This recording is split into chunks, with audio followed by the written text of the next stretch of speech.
Granddad?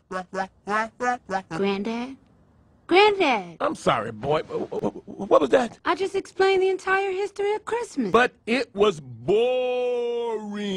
Huey. You know, you gotta be interesting. At the turn of the 20th century, electricity was still in its infancy. Only the wealthy could afford the luxury of holiday lights. In the 1920s, mechanization of light bulb production made Christmas lights more affordable.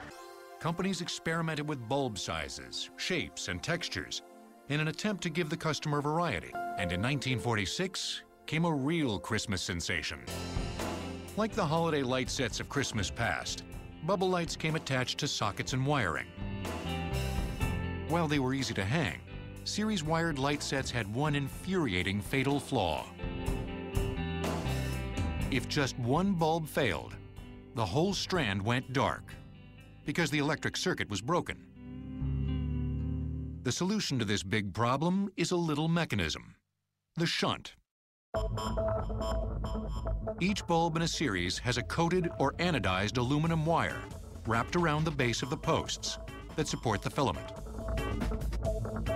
If the filament burns out, the coating on the wire burns off, allowing this wire to act as a shunt. This completes the circuit and keeps the set alight. But remove the bulb, and you've removed the shunt, causing the entire string to fail. For consumers, the shunt means one bad bulb won't spoil the whole string.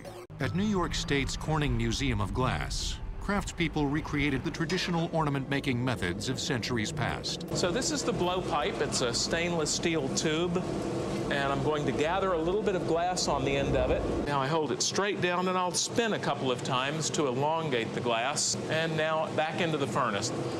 Now into the dip mold or optic mold.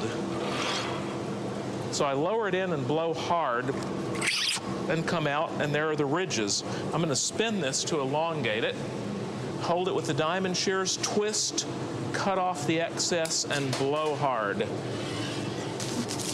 As the molten glass cools, it must go back into the furnace to maintain malleability.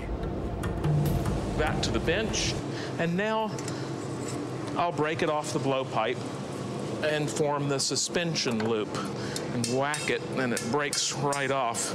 Cut it, and I'll make the loop by twisting around that way. Then it's into a 900-degree annealing oven, where the clear glass ornament will cool off slowly for 6 to 8 hours.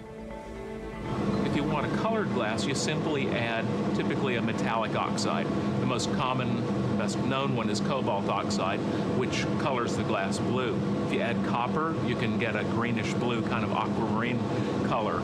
If you add tin oxide, you get a beautiful opaque white. The other common method of hand-making glass ornaments is called lamp working, which begins with a glass rod. They would soften the rod over the flame of the torch and then blow it into a very thin ornament. And using tools, they could shape that. Kasheyon for Cap News.